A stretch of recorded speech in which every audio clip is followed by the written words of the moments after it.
Hello friends, hope you are doing well.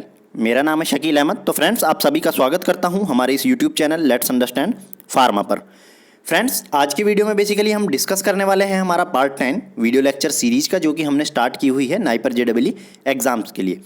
तो friends, आज का जो बेसिकली हमारा टॉपिक है वो है एंटीऑक्सीडेंट। यानी कि हम एंटीऑक्सीडेंट्स के बारे में अगर आप देखें फ्रेंड्स, प्रीवियस ईयर के नाइपर जेईई के क्वेश्चन पेपर उठा के, तो आप देखेंगे कि वहाँ पे फ्रीक्वेंटली क्वेश्चन कई बार पूछे गए हैं और वो बेसिकली पर्टिकुलर कुछ स्पेसिफिक एंटीऑक्सीडेंट्स हैं, उनके बारे में ही वहाँ पे क्वेश्चन आपको देखने को मिलेंगे। तो आज की वीडियो में बेसिकली हम वही सारी चीज़ें यहाँ पे डिस्कस करने वाले हैं कि आखिर कौन कौन से स्पेसिफिक एंटीऑक्सीडेंट हैं, उनकी मैकेनिज्म क्या है और किस किस तरह के क्वेश्चन नाइपर जेईई एग्जाम में आए हुए हैं। तो फ्रेंड्स, एंटीऑक्सीडेंट को थोड़ा सा इन ब्रीफ में हम समझ लेते हैं कि एंटीऑक्सीडेंट क्या होते हैं। तो फ्रेंड्स, आप देखें कि जैसा कि नेम ही सजेस्ट कर रहा है, यानी कि antioxidants means these are the molecule which basically prevent the oxidation of other molecule. यानी कि ये एंटी हैं ऑक्सीडेंट्स के, they will prevent the oxidation of other molecule. So अगर आप देखें यहाँ पे antioxidant is the molecule capable of inhibiting the oxidation of other molecule. अब फ्रेंड्स, ऑक्सीडेशन से बेसिकली होगा क्या? अगर ऑक्सीडेशन रिएक्शन होगी तो इस कंडीशन में आप देखेंगे कि वहाँ पे आपको फ्री रेडिकल्स देखने को मिलेंगी। अब ये फ्री रेडिकल्स फ्रेंड्स जब बन जाएंगी तो ये फर्दर क्या करेंगी, एक चेन स्टार्ट कर देंगी, चेन रिएक्शन स्टार्ट कर देंगी, जो कि अल्टीमेटली डैमेज करेगी हमारी जो सेल्स हैं उनको। तो इस कंडीशन में फ्रेंड्स आप देखें कि एंटीऑक्सीडेंट्स का काम ही क्या है कि इन फ्री रेडिकल्स को प्रिवेंट करना for to further damage of cells. तो अब यहाँ पे आप देखें कि antioxidants terminate this chain reaction, यानी कि ये जो चेन रिएक्शन स्टार्ट हुई है due to the oxidation reaction, इसको क्या करेंगे एंटीऑक्सीडेंट, इसको टर्मिनेट करेंगे by removing free radical intermediate and inhibit other oxidation reaction. अब बेसिकली फ्रेंड्स, आप एक चीज़ याद रख सकते हैं कि एंटीऑक्सीडेंट एक तरह से आप समझें कि इलेक्ट्रॉन डोनर का काम करते हैं। ये बेसिकली अभी हम आगे डिस्कस करने वाले हैं कि फ्री रेडिकल्स क्या होती हैं, तो वहाँ पे मैं आपको थोड़ा सा बताऊंगा कि एंटीऑक्सीडेंट इनको किस तरह स्टेबलाइज करते हैं। अब एंटीऑक्सीडेंट्स को फ्रेंड्स फ्री रेडिकल स्कैवेंजर्स भी बोल सकते हैं, ये भी आप अच्छे से याद रख लें। अब चलते हैं थोड़ा सा इसके क्लासिफिकेशन की तरफ। फ्रेंड्स, अगर एंटीऑक्सीडेंट्स की आप बात करें, दो तरह के एंटीऑक्सीडेंट आपको देखने को मिलेंगे, एंजाइमेटिक एंड नॉन एंजाइमेटिक। अब एंजाइमेटिक में आप देखें primary enzymes and secondary enzymes. Primary enzymes में आप देखें सुपर ऑक्साइड डिस्म्यूटेज है, कैटालेज है, ग्लूटाथायोन पर oxidase. On the other hand अगर आप देखें सेकेंडरी एंजाइम में glutathione reductase, glucose 6 phosphate dehydrogenase, जिसको G6PD भी हम बोलते हैं फ्रेंड्स। तो ये तो हैं हमारे एंजाइमेटिक एंटीऑक्सीडेंट्स। अब अगर हम बात करें नॉन एंजाइमेटिक में, तो नॉन एंजाइमेटिक में फ्रेंड्स बहुत सारे हमारे जो हम फूड्स लेते हैं, फ्लेवोनॉइड्स लेते हैं, कोफैक्टर्स लेते हैं, मिनरल्स लेते हैं, लाइक कुछ फिनोलिक कंपाउंड्स लेते हैं, एज वेल एज विटामिन्स लेते हैं, तो वो सारे के सारे फ्रेंड्स नॉन एंजाइमेटिक एंटीऑक्सीडेंट्स के अंदर आ जाते हैं। विटामिन्स का आप याद रखें तो ACE नाम की विटामिन्स हैं जो ये एंटीऑक्सीडेंट्स का काम करती हैं। और कौन सा एंटीऑक्सीडेंट, यानी कि नॉन एंजाइमेटिक एंटीऑक्सीडेंट। उसी के साथ कोफैक्टर में देखें आप कोएंजाइम Q10 है, मिनरल में जिंक एंड सेलेनियम है। फ्रेंड्स, हम सेलेनियम का डिस्कस भी करेंगे कि सेलेनियम आखिर नॉन एंजाइमेटिक कोफैक्टर की तरह कहाँ पे काम कर रहा है, यानी कि नॉन एंजाइमेटिक एंटीऑक्सीडेंट का रोल कहाँ पे ये दिखा रहा है। उसी के साथ आप कुछ देखें फिनोलिक एसिड्स हैं, कुछ फ्लेवोनॉइड्स हैं। तो फ्रेंड्स, बेसिकली आज की वीडियो में जो हम यहाँ पे डिस्कस करने वाले हैं वो हम एंजाइमेटिक एंटीऑक्सीडेंट के बारे में डिस्कस करने वाले हैं, क्योंकि नाइपर जेईई एग्जाम में मोस्टली इन्हीं एंजाइमेटिक एंटीऑक्सीडेंट्स के बारे में क्वेश्चन पूछे गए हैं। तो फ्रेंड्स, एंटीऑक्सीडेंट्स के बारे में आगे बढ़ने से पहले थोड़ा सा हम नॉर्मल जो ऑक्सीडेटिव स्ट्रेस होता है फ्रेंड्स, उसके क्या इफेक्ट होते हैं, किस तरह होता है, वो समझ लेते हैं। अब फ्रेंड्स, आप देखिए नॉर्मल कंडीशन में क्या होता है, जो फ्री रेडिकल्स होती हैं एज वेल एज एंटीऑक्सीडेंट्स होते हैं, दोनों बैलेंस रहते हैं फ्रेंड्स, यानी कि दोनों का लेवल बैलेंस रहेगा। लेकिन अगर आप देखें किसी तरह का ऑक्सीडेटिव स्ट्रेस वहाँ पर डेवलप हो, यानी कि हम किसी पेस्टिसाइड या और भी कोई हर्बिसाइड उनके कांटेक्ट में आए, या कुछ एजेंट्स हैं फ्रेंड्स, जैसे आपने सुना होगा MPTP, जिसको पेस्टिसाइड है जो कि एक तरह का, अगर हम इनके कांटेक्ट में आते हैं तो इस कंडीशन में होता क्या है फ्रेंड्स, ऑक्सीडेटिव स्ट्रेस इंड्यूस होता है। उस कंडीशन में होगा क्या कि वहाँ पे आपकी फ्री रेडिकल्स बढ़ जाएंगी। अब फ्री रेडिकल जैसे ही बढ़ी, इस कंडीशन में आपका जो बैलेंस था फ्री रेडिकल और एंटीऑक्सीडेंट्स के बीच, वो डिसबैलेंस हो जाएगा। तो वहाँ पे आप देखेंगे कि एंटीऑक्सीडेंट्स का लेवल अब कम पड़ रहा है, तो वो फ्री रेडिकल्स को बैलेंस नहीं कर सकती। तो इस कंडीशन में फ्रेंड्स आपको जो वहाँ पे देखने को मिलेगा वो है ऑक्सीडेटिव डैमेज। ये मैं आगे आपको बताने वाला हूँ ऑक्सीडेटिव डैमेज होता कैसे है और ऑक्सीडेटिव स्ट्रेस कहते किसको हैं। तो अब फ्रेंड्स होगा क्या, ऑक्सीडेटिव डैमेज हो चुका है। तो ऑक्सीडेटिव डैमेज होने की वजह से अब lipid, protein and nucleic acid में आप देखें यहाँ पे डैमेज देखने को आपको मिलेगा। इनकी वजह से आप देखें टिश्यू इंजरी देखने को मिल सकती है, एज वेल एज इन्फ्लामेशन भी आपको वहाँ पे देखने को मिलेगी।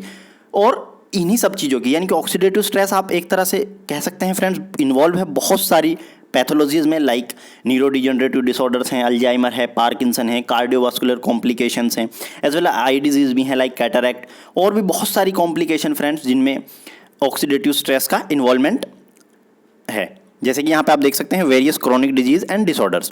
तो ये था फ्रेंड्स कि नॉर्मल जो मैकेनिज्म अगर डिसबैलेंस हो जाए एंटीऑक्सीडेंट और फ्री रेडिकल में, तो वहाँ पे आपको ऑक्सीडेटिव डैमेज देखने को मिलेगा।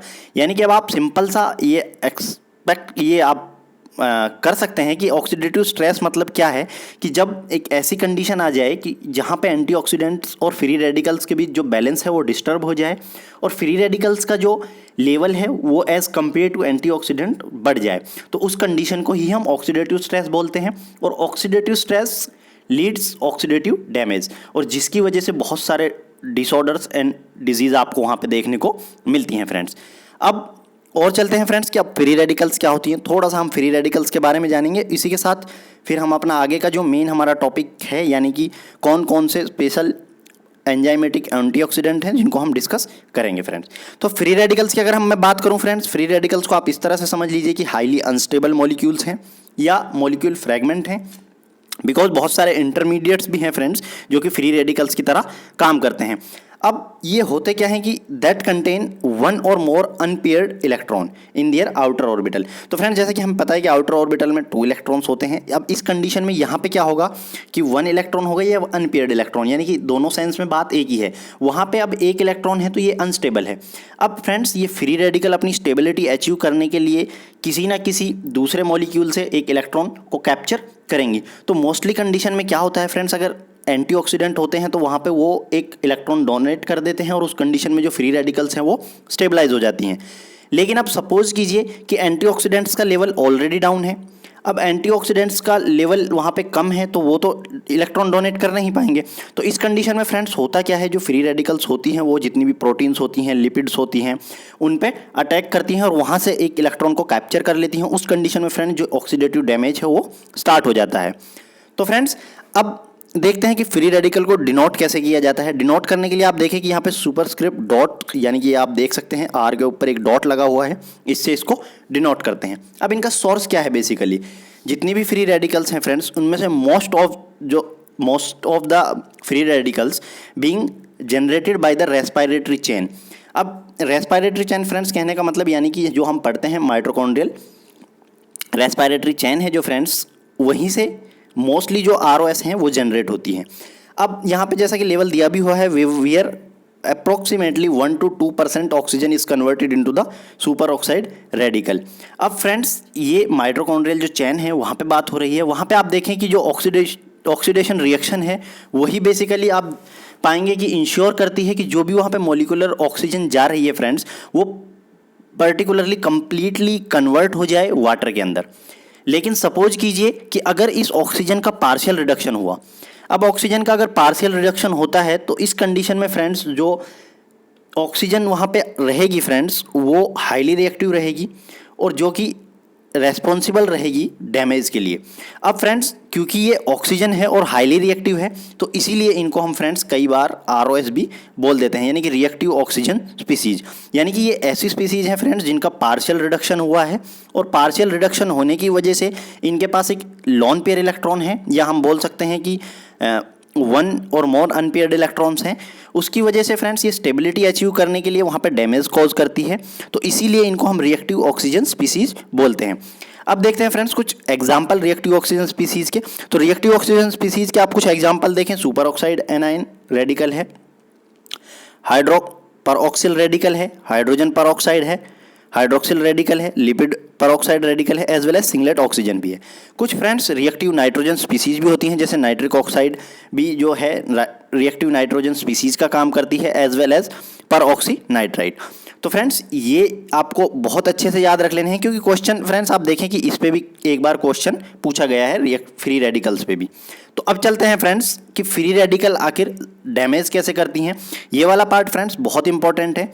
अब देखें कि फ्री रेडिकल्स जब जनरेट होंगी तो ये या तो लिपिड को डैमेज करेंगी, या लिपिड का ऑक्सीडेशन करेंगी, या प्रोटीन का ऑक्सीडेशन करेंगी, या डीएनए का ऑक्सीडेशन करेंगी। अब होगा क्या फ्रेंड्स इस कंडीशन में?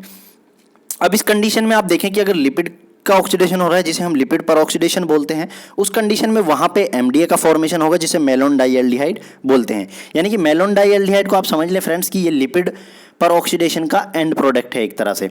एंड TBARS मतलब थायोबार्बिटूरिक एसिड रिएक्टिव स्पीसीज। ये फ्रेंड्स आप अगर देखेंगे, जब आप बायोलॉजिकल टेक्निक्स पढ़ेंगे या जो बायोकेमिकल ऐसे पढ़ेंगे, तो वहाँ पे देखेंगे कि आप थायोबार्बिटूरिक एसिड एक ऐसे है जिसको TBA से बोलते हैं हम फ्रेंड्स, वो यहाँ पे यूज किया जाता है लिपिड पर ऑक्सीडेशन को मेजर करने के लिए। अब इतना आपको याद रख लेना है, लिपिड पर ऑक्सीडेशन का एंड प्रोडक्ट मेलोन डाइएल्डिहाइड है, जिसे शॉर्ट में MDA भी बोलते हैं। On the other hand protein की अगर बात करें, प्रोटीन कार्बोनाइलेशन इसमें फॉर्म होगा फ्रेंड्स कार्बोनाइल प्रोटीन। अब इस कार्बोनाइल प्रोटीन को फ्रेंड्स आप देखें कि बहुत सारे ऐसे डेवलप किए गए हैं जिनका यूज़ करके बेसिकली हम ये फाइंड आउट कर लेते हैं कि प्रोटीन जो है कितनी ऑक्सीडाइज फॉर्म में है। ऐसे ही अगर आप देखें फ्रेंड्स, इसका एग्जांपल डाइनाइट्रोफिनाइल हाइड्रोजन जो एक ऐसे है, उसका यूज किया जाता है कार्बोनाइल को डिटेक्ट करने के लिए। यानी कि ऐसी प्रोटीन का अगर हमें मेजर करना है कि कितनी प्रोटीन ऑक्सीडाइज हुई है, तो उस कंडीशन में हम डाइनाइट्रोफिनाइल हाइड्रोजन ऐसे है जो उसका यूज कर सकते हैं। अब डीएनए डैमेज की बात करें तो फ्रेंड, डीएनए डैमेज में जो फॉर्मेशन होगा, डीएनए एडेक्ट का फॉर्मेशन होगा, जिसे हम 8-ऑक्सो-2-डीऑक्सी गुआनोसिन भी बोलते हैं फ्रेंड्स। तो इस कंडीशन में फ्रेंड्स आप देखें, अगर डीएनए का डैमेज आपको पता करना है, ये डीएनए का ऑक्सीडेशन आपको पता करना है, जो कि हो रहा है किसकी वजह से फ्रेंड्स? Free radicals. ये सारे डैमेज जो हो रहे हैं फ्रेंड्स, ये फ्री रेडिकल्स की वजह से हो रहे हैं। यानी कि फ्री रेडिकल जो है की फैक्टर है इन सब डैमेज के लिए।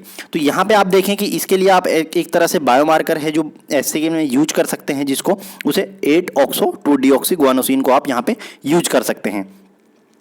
अब फ्रेंड्स ये हो गया जनरल इंट्रोडक्शन। अभी तक फ्रेंड्स मैंने जो आपको समझाया, ये मैंने आपको जनरल समझाया ताकि जो आगे हम समझाने वाले हैं वो भी आपको अच्छे से समझ आ जाए। तो अब फ्रेंड्स हम, जैसा कि मैंने आपके साथ डिस्कस किया था कि हम जो एंजाइमेटिक एंटीऑक्सीडेंट हैं उनका डिस्कस करेंगे। अब उसमें सबसे पहले फ्रेंड्स ग्लूटाथायोन को हम डिस्कस करने वाले हैं। आप फ्रेंड्स नाइपर JEE के प्रीवियस ईयर के क्वेश्चन पेपर डेफिनेटली उठा के देखें इस वीडियो को देखने के बाद, और आप देखें कि वहाँ पर आपको सबसे ज़्यादा क्वेश्चन किस एंटीऑक्सीडेंट्स पे मिलेंगे। तो आप पाएंगे कि फ्रेंड्स सबसे ज़्यादा क्वेश्चन जो आपको वहाँ पे देखने को मिलेंगे वो ग्लूटाथायोन पे आपको ही देखने को मिलेंगे। तो फ्रेंड्स ग्लूटाथायोन एक बहुत ही इंपॉर्टेंट टॉपिक है। आप देखें नाइपर में ही नहीं फ्रेंड्स, जीपेट के अंदर भी कई बार इस पे क्वेश्चन आ चुका है। तो हम चलिए इसके बारे में हम जान लेते हैं कि ये क्या है और कैसे वर्क करता है और कैसे सिंथेसिस होती है, इसके बारे में हम सारी डिटेल जान लेंगे।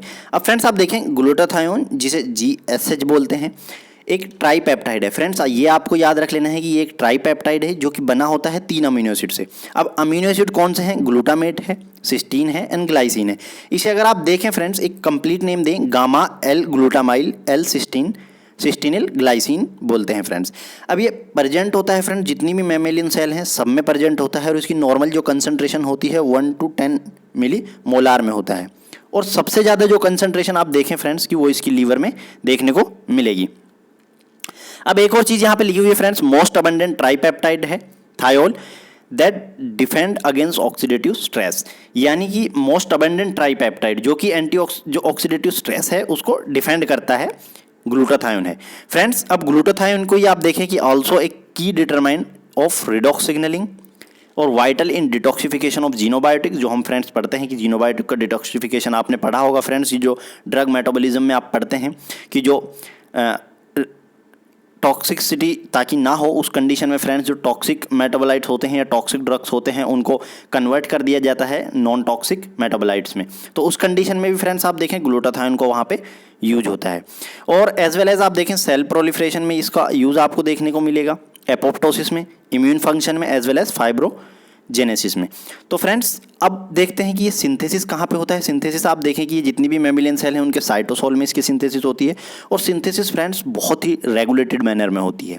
यानी कि पर्टिकुलर एंजाइम्स हैं, उन एंजाइम्स के प्रेजेंस में इसकी होती है और एक रेगुलेटेड मैनर में। अब देखें फ्रेंड्स कि अगर आपको सेल के साइटोसोल में ग्लूटाथायोन बनाना है तो उस कंडीशन में आपको रिक्वायरमेंट क्या क्या लगने वाली है। लाइक आप देखें फर्स्ट कि आपको सिस्टीन चाहिए वहाँ पे, as well as sulphur amino acid चाहिए, जैसे कि आप देखें। और दूसरा आप देखें कि आपको एक रेट लिमिटिंग एंजाइम है जिसको ग्लूटामेट सिस्टीन लाइगेज बोलते हैं, उसकी रिक्वायरमेंट लगेगी, क्योंकि फ्रेंड्स ये रेट लिमिटिंग एंजाइम है। अब आपको याद रख लेना है, रेट लिमिटिंग एंजाइम्स है जो ग्लूटाथायोन की सिंथेसिस में, वो है ग्लूटामेट सिस्टीन लाइगेज। तो फ्रेंड्स हम आगे ये देखने भी वाले हैं कि आखिर इस एंजाइम का फंक्शन है क्या। तो अभी आपको क्या याद रखना है फ्रेंड्स कि ग्लूटाथायोन ट्राइपेप्टाइड है जो कि ग्लूटामेट, सिस्टीन और ग्लाइसिन से मिलकर बना हुआ है। नॉर्मल कंसंट्रेशन जो है इसकी 1 to 10 मिलीमोलार है, जबकि हाईएस्ट कंसंट्रेशन आप देखें तो इसकी आपको लीवर में देखने को मिलेगी। और इसका इन्वॉल्वमेंट आप देखें, डिटॉक्सिफिकेशन ऑफ जीनोबायोटिक्स में है, सेल प्रोलिफरेशन में है, एपोप्टोसिस में है, इम्यून फंक्शन में है, एज वेल एज फाइब्रोनोजेनेसिस में है। उसके साथ साथ इसकी जो सिंथेसिस होती है वो साइटोसोल में होती है। और जो रिक्वायरमेंट लगने वाली है, सिस्टीन लगने वाली है, सल्फर अमीनो एसिड प्रीकर्सर लगने वाले हैं, as well as rate limiting enzyme जो कि ग्लूटामेट सिस्टीन लाइगेज है। अब फ्रेंड्स यहाँ पे देखिए ये स्ट्रक्चर है ग्लूटाथायोन का, ये आप देखें कि ग्लूटामेट अमीनो एसिड्स है, अमीनो एसिड, ये आप देखें यहाँ पे सिस्टीन है। अब फ्रेंड्स जो सिस्टीन का ये आप H देख रहे हैं, यानी कि थायोल ग्रुप है जो सिस्टीन का, ये थायोल ग्रुप ही इसमें एक्ट करता है एज ए इलेक्ट्रॉन डोनर का। ये चीज़ आपको फ्रेंड्स बहुत अच्छे से याद रख लेनी है, यानी कि सिस्टीन जो अमीनो एसिड है इसमें, सिस्टीन का जो थायोल ग्रुप है उसमें जो आप हाइड्रोजन देख रहे हैं वो एक्ट करेगा एज ए इलेक्ट्रॉन डोनर की तरह। और ये आप लास्ट में देखें कि फ्रेंड्स यहाँ पे ग्लाइसिन अटैच है। तो आपको इसका याद रख लेना है अमीनो एसिड कौन कौन से हैं, ट्राइपेप्टाइड है, कौन कौन से अमीनो एसिड है और कौन सा इलेक्ट्रॉन डोनर का काम करता है। अब थोड़ा सा इसकी सिंथेसिस पे हम ध्यान दे लेते हैं फ्रेंड्स की सिंथेसिस में आप देखें ग्लूटामेट विद सिस्टीन है। अब जैसा कि हमने एंजाइम के बारे में पढ़ा ग्लूटामेट सिस्टीन लाइगेज, यानी कि ग्लूटामेट और सिस्टीन को लाइगेज करने वाले एंजाइम को ही हम ग्लूटामेट सिस्टीन लाइगेज बोल रहे हैं। इसी का दूसरा नाम फ्रेंड्स कई बार एग्जाम में पूछा गया है, आप देखें गामा ग्लूटामाइल सिस्टीन सिंथेज भी है। ये भी आप अच्छे से याद रख लें क्योंकि एग्जाम में इन दोनों में से किसी को भी आपसे पूछा जा सकता है। अब यहाँ पे फ्रेंड्स जैसा कि मैंने बोला कि ये बहुत ही रेगुलेटेड मैनर में है, तो यहाँ पे इसके लिए एटीपी भी लगती है। एटीपी लगने के बाद ये जो कन्वर्ट होगा गामा ग्लूटामाइल सिस्टीन में कन्वर्ट होगा।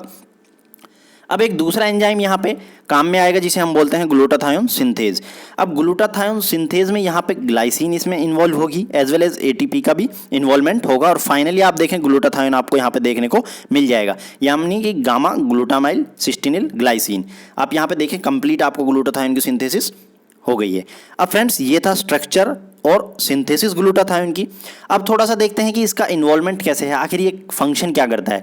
फ्रेंड्स नॉर्मल आपको याद रखना है कि ग्लूटाथायोन 2 फॉर्म में प्रेजेंट होता है, जो हमने अभी आपके साथ जो मैंने आपको शॉर्ट फॉर्म दिखाई यानी कि GSH वहाँ पे लिखा हुआ था फ्रेंड्स, वो जो फॉर्म थी वो रिड्यूस ग्लूटाथायोन था। एज वेल एज एक दूसरी फॉर्म आप देखें कि GSSG है जिसको हम ऑक्सीडाइज ग्लूटाथायोन बोलते हैं। यानी कि अब फ्रेंड्स होगा क्या, नॉर्मल कंडीशन में आप देखें कि जो ग्लूटाथायोन जो एक्ट करता है एंटीऑक्सीडेंट की तरह, वो जो है वो है रिड्यूस ग्लूटाथायोन। अब रिड्यूस ग्लूटाथायोन क्या करेगा फ्रेंड्स, ग्लूटाथायोन पर ऑक्सीडेज के प्रेजेंस में यहाँ पे आप देखें कि जो हाइड्रोजन पर ऑक्साइड है उसको कन्वर्ट करता है वाटर में। अब ग्लूटाथायोन है जो इसको क्या लगेगा फ्रेंड्स, आप देखें कि सेलेनियम को ये यूज करता है एज ए कोफैक्टर। जैसा कि मैंने पीछे आपको बताया था फ्रेंड्स, सेलेनियम का हम डिस्कस करेंगे, तो सेलेनियम को यूज करता है एज ए कोफैक्टर कौन, ग्लूटाथायोन पर ऑक्सीडेज। यानी कि ग्लूटाथायोन पर ऑक्सीडेज क्या करेगा फ्रेंड्स, यहाँ पे आप टोटल देख लें कि हाइड्रोजन पर ऑक्साइड है जो उसको वाटर में कन्वर्ट कर देगा।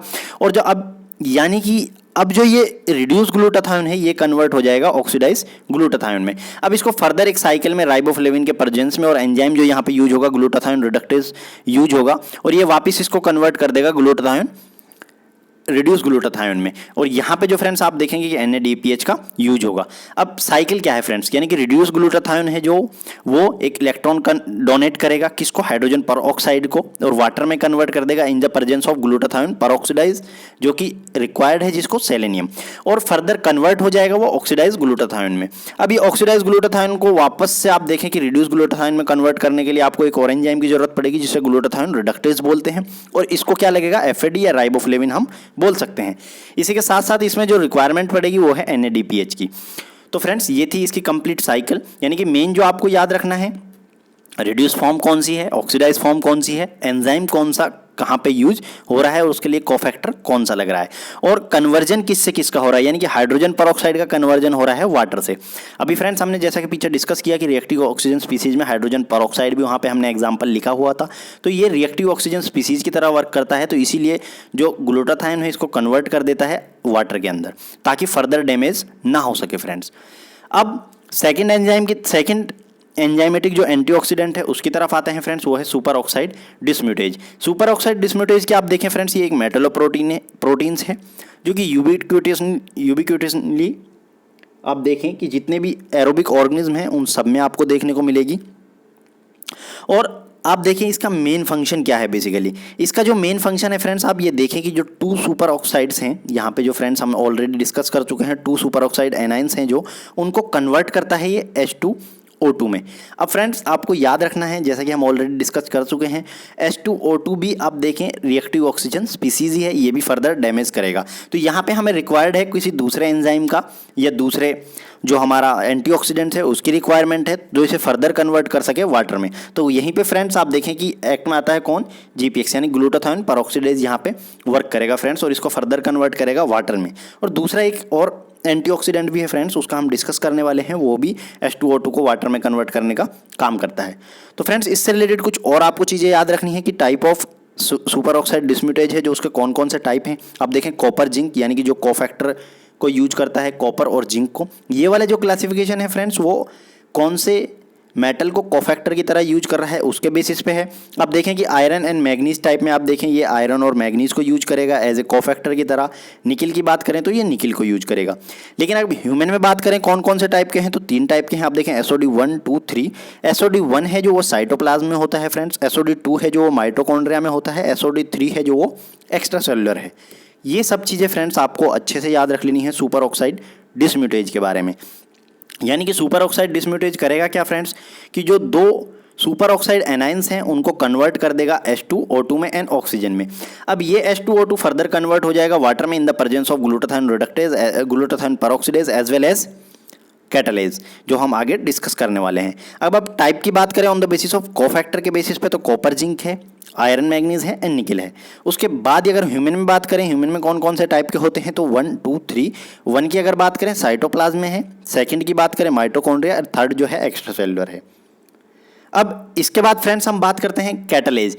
कैटालेज फ्रेंड्स जैसा कि मैं आपको बता चुका हूँ अभी पीछे ही कि कैटालेज के बारे में थोड़ा सा हम डिस्कस करते हैं कि ये कॉमन एंजाइम है जो कि found mostly all living organism हैं जितने भी एक्सपोज हो रहे हैं ऑक्सीजन को, लाइक प्लांट्स है, बैक्टीरिया है, एनिमल्स है। अब इनमें होता क्या है फ्रेंड्स, ये हम आगे थोड़ा सा डिस्कस करने वाले हैं। लेकिन आपको जो कुछ स्पेसिफिक पॉइंट्स हैं वो क्या याद रखने हैं कैटालेज से रिलेटेड, यानी कि ये आप देखें कि one of the highest turnover number, इसका हाईएस्ट टर्नओवर नंबर है सभी एंजाइम्स में, बहुत ही हाई टर्नओवर नंबर है। आप देखें यहाँ पे कि 1 catalase molecule can convert million of hydrogen peroxide molecule to water and oxygen each second, यानी कि 1 सेकंड में आप देखें कि friends millions of hydrogen peroxide को ये कन्वर्ट कर देगा वाटर और ऑक्सीजन में। फ्रेंड्स बहुत ही हाई टर्नओवर नंबर है फ्रेंड्स ये, इसीलिए फ्रेंड्स आपको ये पॉइंट इसका स्पेसिफिक याद रख लेना है कि सब one of the highest turnover number है कैटालेज का, जितने भी एंजाइम है टोटल में। उसके बाद देखें कैटालेज है जो वो टेट्रामर में होता है। टेट्रामर में देखें कि फ्रेंड्स, और जो ईच इसकी जो यूनिट है टेट्रामर है, each unit around 500 kilo Dalton की होती है। तो आप फ्रेंड्स उस हिसाब से इसका देख लें। उसके बाद फ्रेंड्स ये होती है contain 4 iron containing haem group होते हैं इसके पास, उन्हीं की वजह से ये इंटरेक्ट करती है फ्रेंड्स, रिएक्ट करती है हाइड्रोजन पेरोक्साइड से। और जो इसका ऑप्टिमम पीएच है फ्रेंड्स रिएक्शन का वो है 7। अब यहाँ पे इसकी फ्रेंड्स आप रिएक्शन देख सकते हैं कि H2O2 है जो उसको कन्वर्ट करेगी ये वाटर में एज वेल एज ऑक्सीजन में। अब ये ऑलरेडी हमने आपके साथ पीछे डिस्कस किया फ्रेंड्स, कैटालेज भी यही काम कर रहा है और ग्लूटाथायोन पेरोक्सीडेज भी यही काम कर रहा है। तो यहाँ पे फ्रेंड्स आप देखिए, ये मैंने एक कंप्लीट यहाँ पे साइकिल दिखाई हुई है कि कैसे कौन सा एंजाइम कौन सा एंटीऑक्सीडेंट काम करेगा। फ्रेंड्स यहाँ पे आप देखें एल ग्लूटामेट जो हमने अभी पढ़ा कि गामा ग्लूटामाइल सिस्टीन में कन्वर्ट हो जाएगा। उसके बाद आप देखें कि ये रिड्यूस ग्लूटाथायोन यहाँ पे आपको देखने को मिल रहा है। अब ये रिड्यूस ग्लूटाथायोन है जो ये ग्लूटाथायोन पेरोक्सीडेज के प्रेजेंस में ऑक्सीडाइज हो जाएगा और 1 इलेक्ट्रॉन अपना डोनेट कर देगा। अगेन ये साइकिल रिपीट होगी ग्लूटाथायोन रिडक्टेज के प्रेजेंस में। और यहाँ पे जैसा कि फ्रेंड्स हमने डिस्कस किया था NADPH इसको रिक्वायर्ड होगी और फर्दर NADP में कन्वर्ट हो जाएगी। अब यहाँ पे आप देखें कि जो सुपर ऑक्साइड है ये कन्वर्ट हो रही है फ्रेंड्स सुपर ऑक्साइड डिस्म्यूटेज के प्रेजेंस में H2O2 में। ये H2O2 जो है फर्दर कन्वर्ट हो रही है H2O2 और 2 ऑक्सीजन में, किसके प्रेजेंस में फ्रेंड्स, कैटालेज के प्रेजेंस में। एंड वाटर में कन्वर्ट हो रही है फ्रेंड्स ग्लूटाथायोन पर ऑक्सीडेज के प्रेजेंस में। ये चीज़ आपको फ्रेंड्स अच्छे से याद रख लेनी है, यानी कि दोनों जो एंजाइम जो एंटीऑक्सीडेंट्स हैं कैटालेज और ग्लूटाथायोन पर ऑक्सीडेज, यहाँ पे आप देखें इनका जो काम है ग्लूटाथायोन पर ऑक्सीडाइज जो है वो कन्वर्ट कर रहा है H2O2 को वाटर में, एज वेल एज जो कैटालेज है वो कन्वर्ट कर रहा है किसको, H2O2 को H2O और ऑक्सीजन में। ये फ्रेंड्स इनका एक माइन्यूट डिफरेंस है। उसके बाद यहाँ पे आप देखें फ्रेंड्स कि जो ग्लाइकोलाइसिस चलती है उससे ग्लूकोज 6 फॉस्फेट बनता है। यहाँ पे आपको एक एंजाइम देखेगा फ्रेंड्स ग्लूकोज 6 फॉस्फेट डिहाइड्रोजिनेज, जो कि कन्वर्ट करता है 6 फॉस्फो ग्लूकोनोलैक्टोन। अब फ्रेंड्स आपने एक पढ़ा होगा कि कभी कभी G6PD की डेफिशिएंसी हो जाती है फ्रेंड्स, तो उस कंडीशन में आप देखें कि यहाँ पे क्या होने वाला है फ्रेंड्स। आप इसको एक बार देखें कि अगर मान लो G6PD की डेफिशिएंसी आपको यहाँ पे हो गई, तो उस कंडीशन में फ्रेंड्स होगा क्या कि जो NADP है ये कन्वर्ट नहीं होगा NADPH में।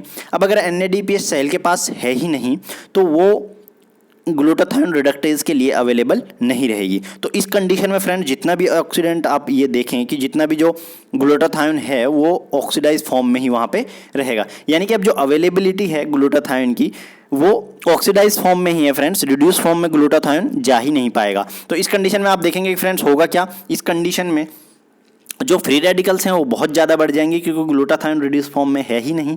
तो अब इस कंडीशन में होगा क्या फ्रेंड्स, हीमोलाइसिस वहाँ पे देखने को मिलता है क्योंकि आरबीसी बहुत सेंसिटिव है फ्रेंड्स ऑक्सीडेटिव स्ट्रेस के लिए।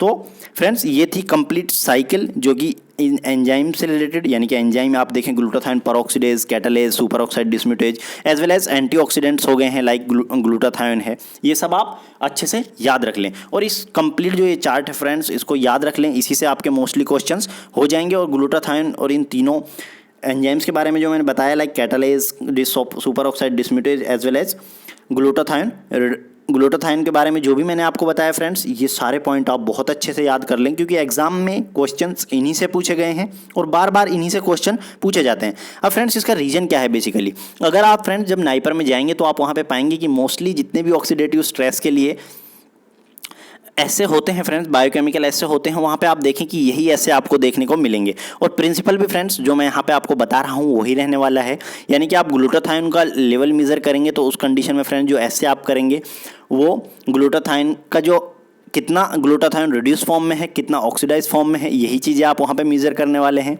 एक्टिविटी कितनी है, और जैसा कि अभी मैंने पीछे आपके साथ डिस्कस किया लिपिड पर ऑक्सीडेशन अगर हम मेजर करेंगे तो वहाँ पे मेलोनडाइल्डिहाइड का लेवल हम मेजर करने वाले हैं। तो फ्रेंड्स नाइपर बेसिकली अब रिसर्च जब कंडक्ट कराता है तो स्टूडेंट्स यहाँ पे इन्हीं बायोकेमिकल एसेज को परफॉर्म करते हैं ऑक्सीडेटिव स्ट्रेस मेजर करने के लिए। तो उस कंडीशन में फ्रेंड्स ये जो एसेज हैं, ये जो एंटीऑक्सीडेंट्स हैं बहुत इंपॉर्टेंट हैं नाइपर एग्जाम के लिए क्योंकि वो डायरेक्ट क्वेश्चन इन्हीं से पूछ लेते हैं फ्रेंड्स। अब एक जो ये जो साइड में आप देख रहे हैं फ्रेंड्स G6PD की डेफिशिएंसी, ये स्पेशल पॉइंट है, ये आपको अच्छे से याद रख लेना है कि इसका लिंक क्या है ग्लूटाथायोन की डेफिशिएंसी से।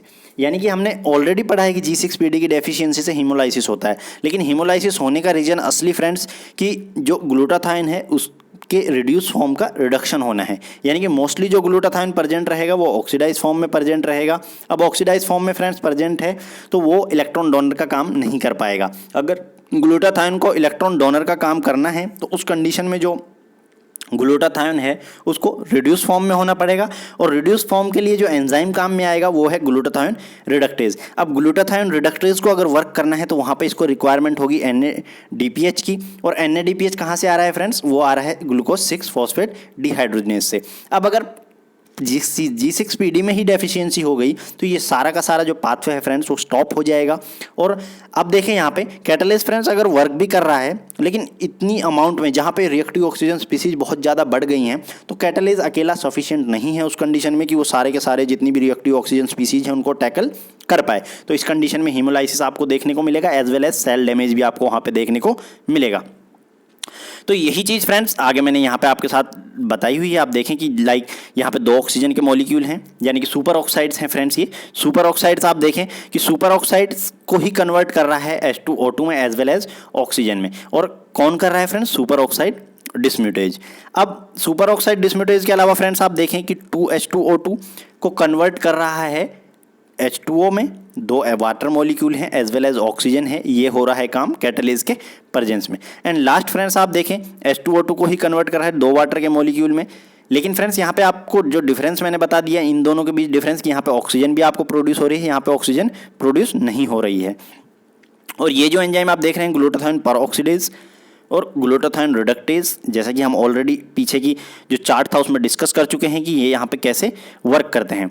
तो फ्रेंड्स इस कंडीशन में आपको ये सारे के सारे जो लास्ट में तीनों का मैंने कंपैरिजन दिखा दिया पिछले 2 चार्ट्स में, और आपको डिटेल में जो जो इनसे रिलेटेड इंपॉर्टेंट पॉइंट्स है वो सारे के सारे मैंने यहाँ पे डिस्कस किए। फ्रेंड्स आज का डिस्कशन यही था, उम्मीद है आपको अच्छा लगा होगा। फ्रेंड्स तो अगर आपको अच्छा लगता है तो डेफिनेटली आप अपने फ्रेंड्स के साथ इसको शेयर करें और ज़्यादा से ज़्यादा इस वीडियो को लाइक करें फ्रेंड्स, ताकि जितना इसको लाइक मिलता है फ्रेंड्स उससे हमें यही अंदाजा आता है कि आप इस कंटेंट पसंद आ रहा है, तो उससे हम फ्रेंड्स और ज़्यादा मोटिवेट होते हैं आपके लिए फर्दर वीडियोस लाने के लिए। तो फ्रेंड्स आज की वीडियो में इतना ही, मिलते हैं नेक्स्ट वीडियो में, तब तक के लिए थैंक यू।